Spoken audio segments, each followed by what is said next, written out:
This channel does not promote any violent, harmful, or illegal activities. All content provided by this channel is meant for an educational purpose only. পশ্চিম মেদিনীপুর জেলার চন্দ্রকোনা সহ পশ্চিম মেদিনীপুর জেলা জুড়ে সেই পরিমাণে বৃষ্টি না হলেও কিন্তু ভয়াবহ আকারে বন্যা দেখা দিয়েছে ইতিমধ্যে পশ্চিম মেদিনীপুর জেলার চন্দ্রকোনা সহ বেশ কিছু এলাকায়।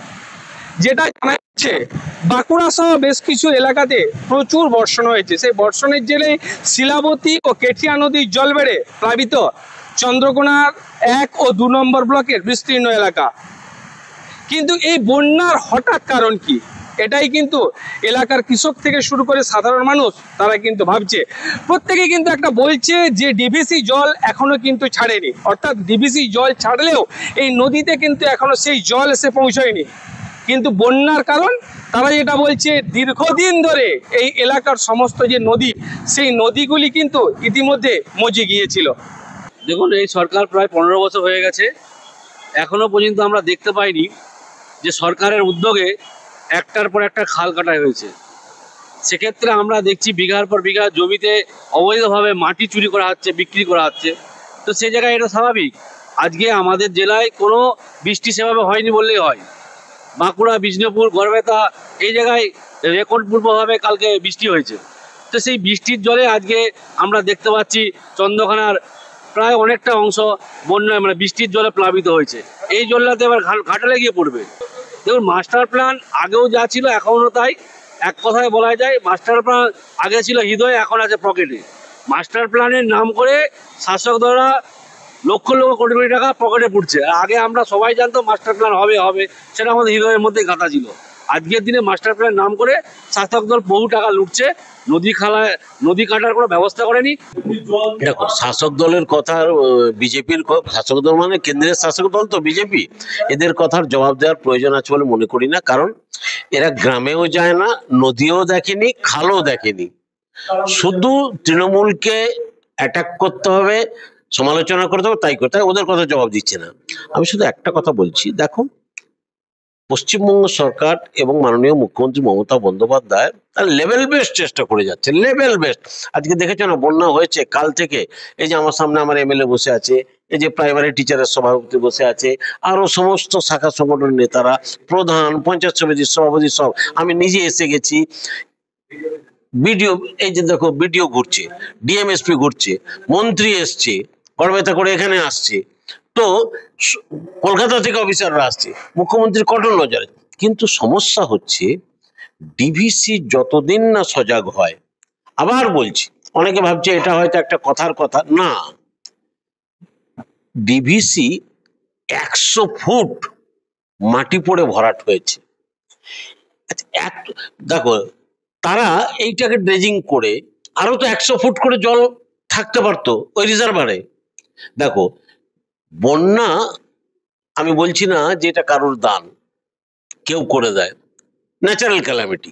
কিন্তু বন্যাকে নিয়ন্ত্রণ করে কে? ডিভিসির যারা টেকনোলজিস্ট, যারা ইঞ্জিনিয়ার, কেন্দ্রীয় সরকারের যারা টেকনোলজিস্ট, যারা ইঞ্জিনিয়ার, সেই মাথাগুলো তো বন্যাকে কন্ট্রোল করে। শুধু একটা ডিভিসি যদি ঠিক করে দেয়, কি দরকার হলে আরো কোনো বড় যদি রিজার্ভার করে, তাহলে বাংলা সারা জীবন বেঁচে যাবে। মাস্টার প্ল্যান এটা ঘাটালের মানুষের দীর্ঘদিনের দাবি। সেই মাস্টার প্ল্যান তৃণমূল কংগ্রেসের পক্ষ থেকে যখন ঘোষণা করা হয় সরকারের পক্ষ থেকে, তখন ঘাটালের মানুষ তাকে স্বাগত জানিয়েছিল, আমরাও তাকে স্বাগত জানিয়েছিলাম। কিন্তু এই সরকারের উদ্দেশ্য ঘাটালের মানুষকে বন্যা থেকে মুক্তি দেয়া নয়। তার কারণ, ঘাটাল মাস্টার প্ল্যান করতে গেলে এই মুহূর্তে 10,000 কোটি টাকার প্রয়োজন। গোটা ঘাটাল মাস্টার প্ল্যানের জন্য বরাদ্দ হচ্ছে 1700 কোটি টাকা, এই মুহূর্তে 500 কোটি টাকা। সেই কারণে যা অবস্থা হওয়ার হচ্ছে, এবং এই সুইলিশ গেট বর্ষার অনেক আগেই এই কাজ শুরু করার কথা এবং শেষ করার কথা। মুখ্যমন্ত্রী মমতা বন্দ্যোপাধ্যায়ের নির্দেশে কোনো মানুষ যাতে কষ্ট না পায় তার জন্য সব রকম ব্যবস্থা। প্রকৃতিকে তো দড়ি দিয়ে বাঁধতে পারবো না, প্রকৃতিকে তো চেন দিয়ে বাঁধতে পারবো না। এখন হচ্ছে, আমরা তার পাশে দাঁড়াচ্ছি, তাকে রক্ষা করব, রেস্কিউ করব, তার পুনর্বাসনের ব্যবস্থা করব, যাদের বাড়ি যদি ক্ষতিগ্রস্ত হয় সেগুলোও দেখব, সবটাই। এখন ওদের থাকা, রাখা, খাওয়ানো এবং মেডিকেল ট্রিটমেন্ট, এবং তাদের মেডিকেল ক্যাম্প করে দেওয়া হচ্ছে। যদি কেউ, বাচ্চাগুলো বিশেষ করে গর্ভবতী মা, তাদের যদি কোনো অসুবিধা হয়, আমাদের ক্লিয়ার ইনস্ট্রাকশন আছে যে তাদেরকে তুলে হাসপাতালে ভর্তি করতে হবে।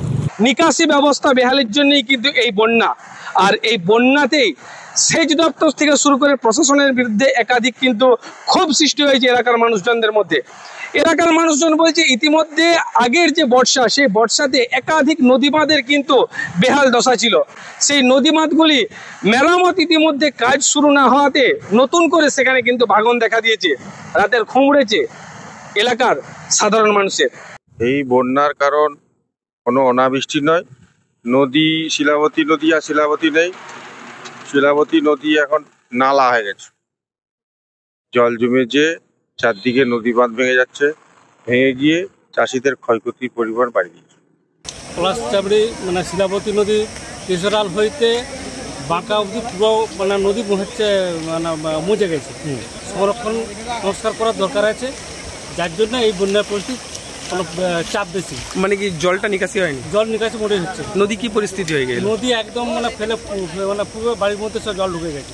অনেক কিছু প্রাকৃতিক বিপর্যয়, আর নদী একদম আবর্জনায় ভর্তি হয়ে গেছে। জল নিকাশির ব্যবস্থা নেই, দ্রুত যাতে নিকাশি করা যায় সরকারকে সেভাবে চিন্তা ভাবনা নিতে হবে। হ্যাঁ, নদী একদম কাশি হিসেবে ভর্তি হয়ে গেছে।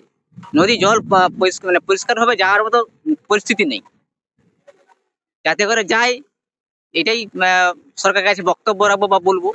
আমরা চাই হচ্ছে এই যে বন্যা আসে তার জন্য সেটা নয়, কিন্তু আমরা মাস্টার প্ল্যান চাই, যাতে এই যে কৃষি প্রধান এলাকা দেখতে পাবেন চারদিকে কত নষ্ট হয়েছে তিলখাড়ি বা তোমার, আমরা চাই যে মাস্টার প্ল্যানটা হয় সুন্দরভাবে। ভোট আসলে বিভিন্ন রাজনৈতিক দলের নেতারা আসে, তারা বক্তব্য দিয়ে যায়, কিন্তু বাস্তবে সেটা এখনো পর্যন্ত দেখতে পাচ্ছি না। কিন্তু যাতে হয়, সব পক্ষের কাছে আমরা আবেদন, প্রশাসনিক লেভেলেও আমাদের আবেদন, যাতে এই মাস্টার প্ল্যানটা সুগঠিত হয় এবং এই জল যন্ত্রণা থেকে আমরা মুক্তি পাই। দেখুন, ভিন্ন রাজনীতির দল প্রতিশ্রুতি দিচ্ছে যে আজকে হয়ে যাবে ঘাটালের মাস্টার প্ল্যান, কিন্তু আমি চাই সাধারণ নাগরিক হিসাবে যে সমস্ত রাজনৈতিক দল একত্রিত হয়ে এই জলমুক্ত থেকে মানুষকে যাতে রক্ষা করা যায়, তার জন্য সাধারণ মানুষের কাছে যারা থাকতেও চায় এগিয়ে আসুন তারা, সমস্ত রাজনীতির দল। দুশ্চিন্তায় প্রহর গুনছে এলাকার কৃষকরা বলছেন যে বিঘের পর বিঘে কৃষি জমি ইতিমধ্যে জলের তলায়। এখনো যেগুলো রয়েছে, জল যদি বাড়ে বা ডিভিসির যদি জল এসে পৌঁছায়, তাহলে সেই সমস্ত জেগে থাকা জমিগুলিও জলে ডুবে যাবে। তাহলে তারা আগামী দিনে খাবে কি? তারা চাইছেন দ্রুত সরকার এলাকার সাধারণ মানুষের যে সমস্ত সমস্যা থেকে মুক্তি পাবে, বন্যা না হলে সেই দিকগুলি দ্রুততার সহিত দেখুন। এখন দেখার প্রশাসনের কবে হুঁশ ফেরে, কবে প্রশাসন এলাকার মানুষের এই দাবিকে গুরুত্ব দেয়। পশ্চিম মেদিনীপুরের ঘাটাল থেকে অসীম বেরা, TV9 বাংলা।